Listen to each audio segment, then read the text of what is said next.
Machiegni migago nyinga Milton Oching. Jatend migao masomo Julius Migos Ogamba okwedo mokalo weche maliekore ni sirikal omedo omenda mag somo kowacho ni ote manochwal manyiso omenda monego chule higa mabiro ok en medruok moro amora. Owacho ni sirikal biro dhi nyime gi chwalo omenda mag somo kaka pile. In this new education system has not changed.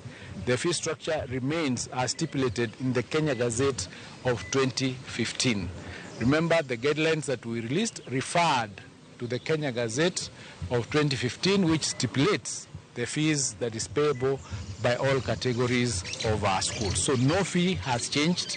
The structure of the fees has not changed.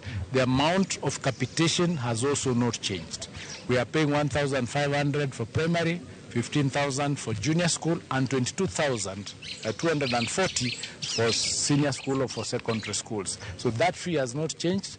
That was a misunderstanding of the guidelines because they did not refer to the second part of what was in that particular guideline because it referred to the Kenya Gazette of 2015, which is currently in operation.